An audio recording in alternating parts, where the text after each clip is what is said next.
Blog Talk Radio.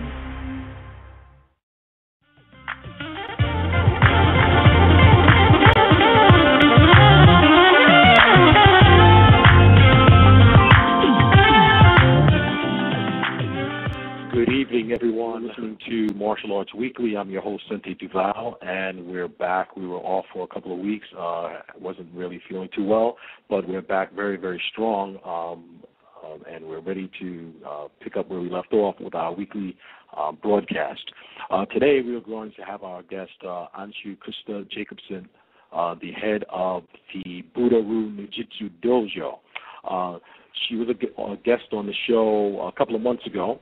And to a very large response, we had to bring her back. At this time, we're going to do something a little bit different.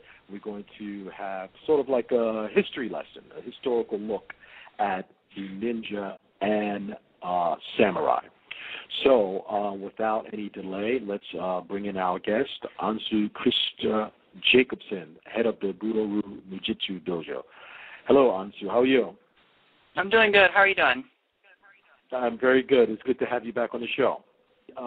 First time you were on the show, you talked about basically your work that you're doing in the martial arts. So now we're going to kind of get into a historical side of the martial arts and talk about the ninja and the samurai. And the question that we're going to make an attempt to answer today is, are they one and the same? Okay, so just for those who didn't hear, the show a couple of months ago, just give us a little bit of your personal background, and then we can go into the historical part of ninja and samurai. Sure. I run a martial arts school called the Budo, and the Budo means School of the Japanese Warrior Way. And under the banner of the Budo, we have 7 warrior traditions that we teach to the students. And through the training of the 7 warrior traditions, we look at various different aspects towards war and martial training itself. We look at Henka and modern applications that we can apply to the world today. But we also look at traditional and cultural aspects as well as researching the historical text as well to educate ourselves even more than just what's specifically in one room. So that's what we do. Okay, very, very good. Now let's go into our historical lesson for today. Ninja, samurai. The big question is, are they the one same? and the same? Yeah, yes. Actually, absolutely, they were one and the same. There's a lot of controversy around it, actually, because a lot of different schools were trained and one thought that the ninja was this and the samurai was this, and it's just not accurate. At some level, whether it's even a low-level ashigaru or a really high-level upper bushi samurai, the ninja was samurai at some level or another, even if it was just a low-level class. Okay. But first of all, when we're talking about this, we're really talking about a time that's well before the unification of Japan. I mean, this is, at a time when this is the feudal era. So most people think when they say this is a samurai, this is a ninja, this is, whatever, when they say that, they might not be exactly accurate as to what they think a samurai is. A samurai, first and foremost, it was a retainer. They were hired to fight. They were man-at-arms. So when you look at the samurai, there's this huge, massive list of different kinds of samurai. At the very top, you have a small little section of the leaders, if you will, the daimyo and the heads, and then everything down from the top all the way down are different types of soldiers, different kinds of samurai. There is a section of the lower-class warrior called ashigaru. One group of people will say that the ashigaru is not samurai. They're low-level soldiers. And then there's another train of thought that says that the ashigaru is samurai. They're just low-level samurai. The million-dollar question I guess a lot of people want to ask, is ashigaru samurai? And that right there, even historians all over the world argue that fact, okay? But what we do know is that ninja at some point had to be samurai. Samurai means one who serves. So you're taking orders from your military leader, your daimyo, and you go serve. You go protect the village, protect your clan, you go to war. That's what that is. Ninja were taking orders from daimyo. They were taking their orders from their military leaders, and then they would carry out their mission. So at some form, we know that they were samurai. At what level were they samurai? These are the other questions, either the deeper questions that a lot of people would like to know.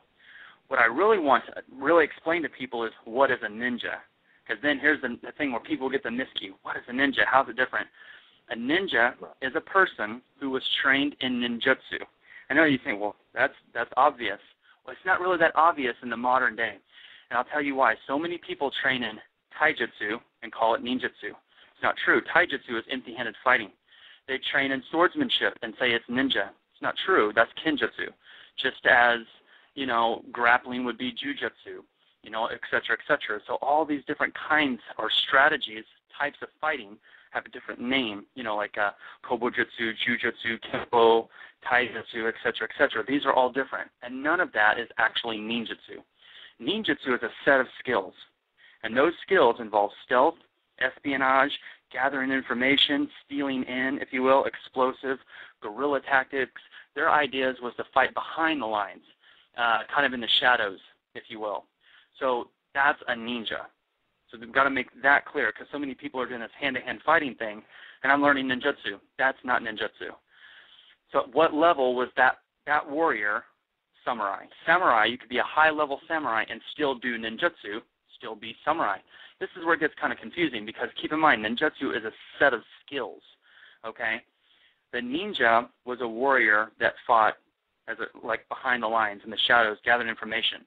Samurai was on the field of battle. They were in front of the lines, if you will. It is possible that a ninja was a low-level samurai like Ashigaru or a high-level samurai also. And we're going to get into that as far as like Yonin and Inen and a little bit later, so it'll all add up and make more sense.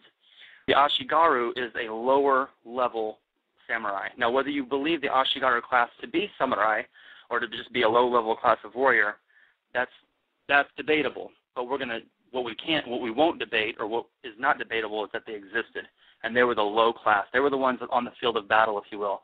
They were the ones with the spears and the swords, and they were the ones that ran out, like the front lines, the infantry kind of thing. It was thought that the Ashigaru started as a shimobe, which worked for the government during the Heian period. Now, in the Zihoyo Montagari, which means the Soldier Tales, it was written in 1649, that book itself gives a lot of information about the Ashigaru, Jisamurai, which means like half soldier, if you will. Now, I'm going to bring it down to an elementary level for people that might not know much at all if they're listening. Here in America, we have people that they're in the military, right? And they do like 1 weekend a month, 2 weeks out of the year kind of thing, And it's like the reserves. That would be, and again, I'm bringing it down so people can understand it, but that would be the very same similar idea that the Jisamurai would be a half soldier.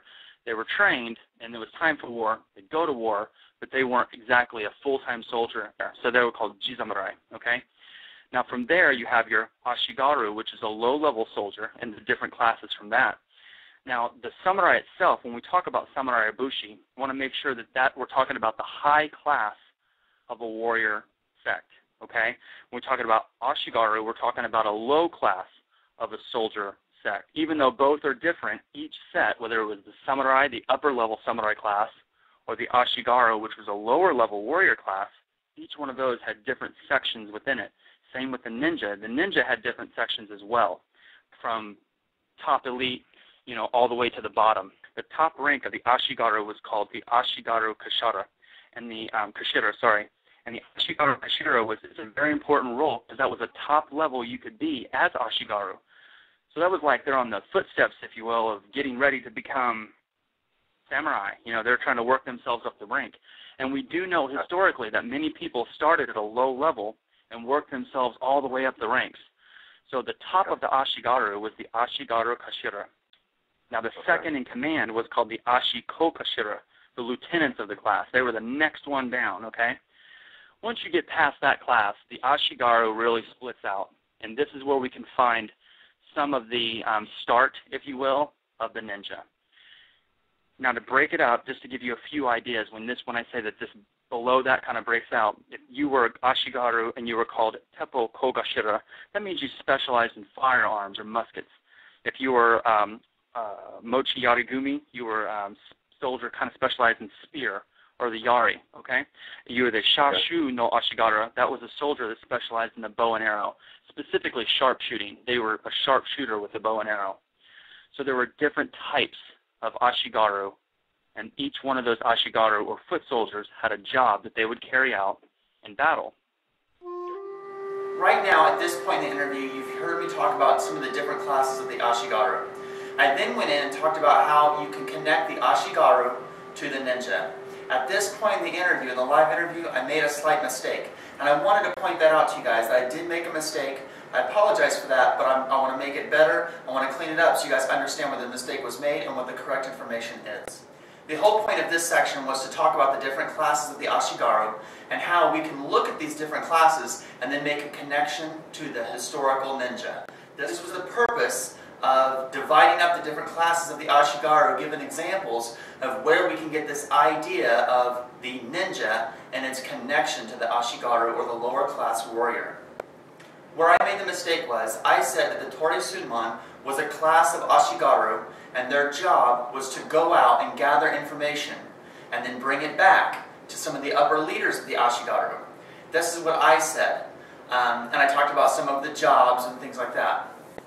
However, this is what I should have said. I should have said Torii Sunman was an ashigaru, and his job was to go out and gather information and then bring it back. So it's a very small mistake. However, it was a mistake, and I want to make sure that I clean that up. The Torii Sunman is not a class of ashigaru that went out and gathered information. The Torii Sunman was a person, and that person was an ashigaru.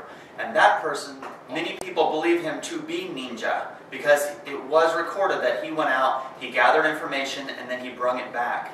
So again, the meaning or the essence of what I was trying to say and what my point was trying to get across of connecting the historical ninja to the ashigaru class still remains the same. My point is still valid, but I did make a slight mistake. I did say that the Torii Sunman was a class inside the ashigaru division, and that's incorrect. The Torii Sunman was a person that was an ashigaru, and many people believe that him to be a ninja. Even Otake Sensei of the Kotori Shinto-ryu clearly states that he believes the Torii Sunman to be ninja, and his job was to go gather information, and he's done different things with Mizugakure and things like that. So I do apologize for making that mistake. It was a live radio show, and I made the mistake. So on this video right here, I'm just trying to make it right since I'm going to be putting it on our channel. I want to let you guys know that Torii Sunman did exist. It was a man who was an ashigaru that many other people believe to have also been ninja. However, my point is still valid, because the point here was trying to connect the historical ninja to the lower class ashigaru. And the man, Torii Sunman, clearly makes that connection for us as we look back in history and try to dig up some of the historical records and people that actually fought in that time period. Martial Art Weekly with Duval Hamilton. This actually wraps up the video number 1. I hope you stay tuned and listen to video number 2. I think it gets better as it goes through. But I hope you did enjoy. Thank you guys very much for listening.